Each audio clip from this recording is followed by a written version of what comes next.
Hola a todos, espero que estéis estupendamente. Hoy os traigo un nuevo vídeo sobre un tema en el que ya tenía ganas de ondear. Me refiero a videojuegos en la Unión Soviética. Como bien sabéis, la Unión Soviética llegó a ser una gran potencia hace años y también el gran enemigo predilecto de Estados Unidos, pues representaba toda la antítesis de estos. Ha llegado a destacar en muchísimas cosas, como en equipamiento y movidas militares, o también en cultura, pero seamos sinceros, en tecnología especialmente no. Pues bien, todo eso es verdad, pero ¿acaso les impidió crear y jugar con videojuegos? En breves instantes os contaré todo.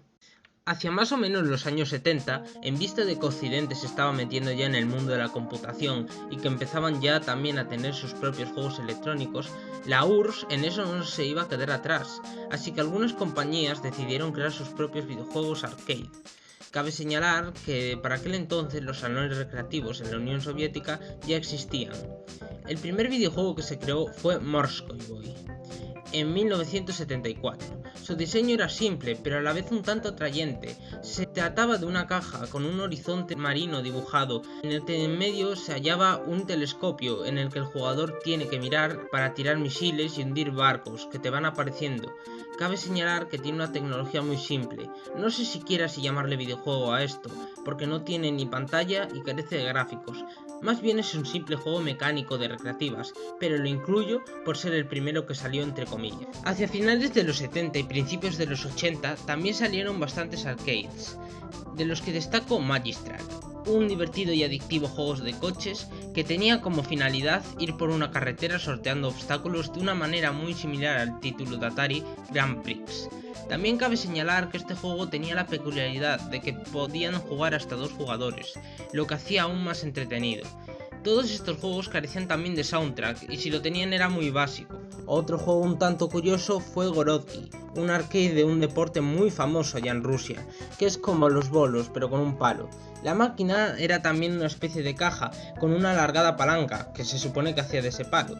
Y qué de decir de él, que era sencillo pero entretenido. Uno de los juegos más vistosos y con mejores gráficos que te podías encontrar por allá en aquella época en la Unión Soviética salió en el 1988 y era Kone Gorbunov, un juego arcade bastante parecido al Zelda 2, que estaba ambientado en el cuento para críos con el mismo nombre, escrito por, a ver si me sale el nombre, Piotr Pavlovich Yersov, en 1830. El juego era simple, tú eres el caballero y tienes que rescatar una princesa, y bueno, que era el plagio del Zelda, pero en la Unión Soviética.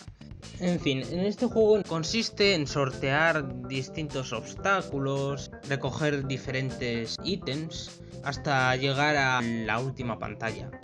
Es un juego bastante sencillo a nivel de jugabilidad, pero aunque considere este un juego bastante mediocre, era uno de los mejores que te podías encontrar en la Rusia comunista. Otro de los juegos que más me gustaron de las recreativas soviéticas fue Auto Rally, bastante buena. Consiste en llegar a diferentes puntos de una especie de mapa que te aparece en pantalla, intentando sortear obstáculos también. En esta máquina se puede jugar con hasta dos jugadores, es bastante adictiva y el control también es bastante decente y pues no sé, me gustó bastante. Esos más o menos eran las principales recreativas que te podías encontrar en una buena ciudad soviética a finales de los 80. Si es que las había, porque esa es otra. Estas máquinas eran bastante costosas de hacer y como bien sabéis, por aquel entonces el dinero no es que precisamente le sobrara. También he de decir que estas son más o menos las principales, pero me he dejado algunas cuantas como Safari o Telesports, que vamos, que es el pon de allí. Cabe destacar que en estas extrañas recreativas no tenían score como en Occidente, salvo casos aislados, y tendían a evitar la violencia y el espacio exterior, o sea, los juegos de marcianitos. Allí no veías ninguno que fuera de arcade. Ellos lo que hicieron alguna vez es sacar juegos de cazas o aviones disparando enemigos o así, pero nunca sacarían un juego de recreativas que se ambientara en el espacio. Cabe señalar que estas máquinas eran bastante baratas, solo 15 kopecks por partida. Pero la Unión Soviética no solo tuvo videojuegos en recreativas, también muchos de sus ciudadanos pudieron probar, aunque sea videojuegos de ordenador. Todo esto más o menos empezó en Polonia, a mediados de los 80s. Pues no sé cómo se las apañaron, pero pudieron traer varios tipos de ordenadores de Occidente, ZX Spectrum, Commodore 64, IBM, Amiga.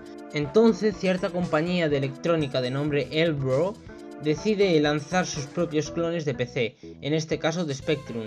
Sin embargo, aún así, estos PCs seguían costando un dineral de la época, lo que hizo que muchos interesados acabaran destripando equipos de estos con el fin de que acabasen creando sus propios equipos que emularan el trabajo de una Spectrum o de un Commodore. Hacia el 88-89 se lanzó al mercado soviético una versión un poco más avanzada de una conocida computadora hogareña llamada BK0010.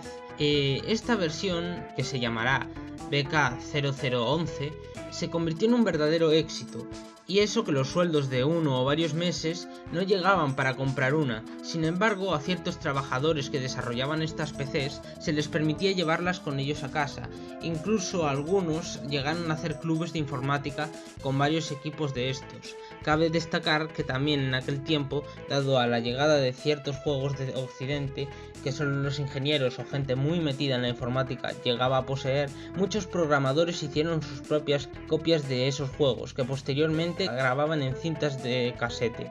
Fue una época de bastante creatividad para los videojuegos.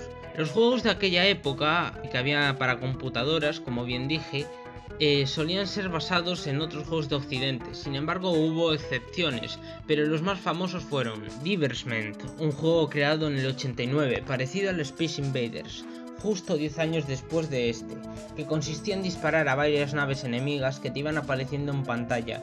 Por cada una que derribabas te iban dando puntos, sin embargo, cada vez que disparabas te iban quitando puntos. Una temática bastante simple pero atrayente. Este juego fue bastante popular. En su tiempo no había usuario de la computadora Radio 86RK, computadora que por cierto tuvo bastantes juegos, que no jugara este título. Tetris y sus variantes. Este juego, sobra decirlo, fue creado por Alexei Pajitnov en el 1984 y, como bien sabéis, revolucionó por completo la industria. También fue un gran éxito en su país de origen, más que en muchos otros sitios.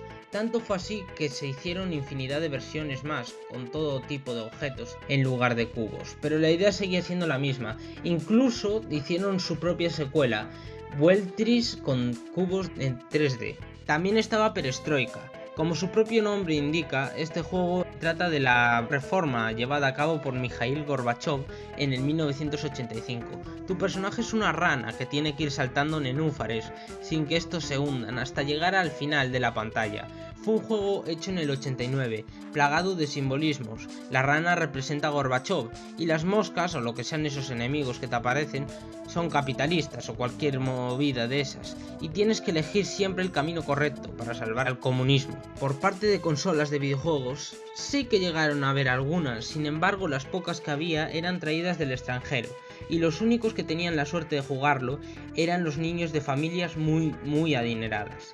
Llegaron a haber algunas Atari o Famicom y alguna que otra placa de alguna recreativa. Sin embargo, hubo una empresa llamada Electrónica que hizo y distribuyó clones de la famosa Game & Watch de Nintendo por toda la Unión. Estos clones se pueden llegar a encontrar ahora con facilidad. Cuando por fin el telón de acero se derrumbó, la situación se convirtió en algo insostenible y la URSS se disolvió en el 91, poco después empezaron a traer consolas recreativas, ordenadores y videojuegos del extranjero, en especial máquinas recreativas, puesto que las máquinas de las que anteriormente os hablé, después de la caída de esta, prácticamente no se usaron más. Las consolas clónicas en estos años abundaban. La más famosa fue la Dendy Junior, de la que sacaron muchos modelos. Esta Famiclone surgió por una compañía de nombre Software Stapler que llegó a un acuerdo con una empresa taiwanesa llamada Microgenius que distribuía unas Famiclones llamadas Dendy. Llegaron a un acuerdo para producir esos sistemas en su país a gran escala. Estas consolas costaban unos 39.000 rublos, que era un dinero bastante significativo para la época, pero se vendió bastante bien. En Rusia se vendieron 1,5 millones de unidades y más de 2 millones en los estados independientes. Además, esta consola fue la oportunidad que muchos vieron en poder introducirse en el mundo de los videojuegos. Pues además, como con todas las clónicas, apenas te hacía falta comprar juegos, porque ya venían bastantes preinstalados, y pudieron disfrutar de conversiones de títulos de 16 bits, como Street Fighter 2 o Somari, en esa consola. También Sega, más que Nintendo y Nintendo, distribuyeron sus consolas por Rusia y Europa del Este y así, pero no se compraba mucho debido al precio de estas. Tandy fue la consola estrella hasta finales de los 90, cuando Software Stapler, la empresa encargada de la distribución de estas en Rusia, quedó en quiebra. Y en fin chicos, hasta aquí ha llegado el vídeo. Sé que hay bastantes juegos buenos que no nombré, pero bueno, hice una selección, pues si no el vídeo abarca demasiado. Espero que os haya gustado y os ayude a entender un poco más de la historia de los videojuegos en ese curioso país.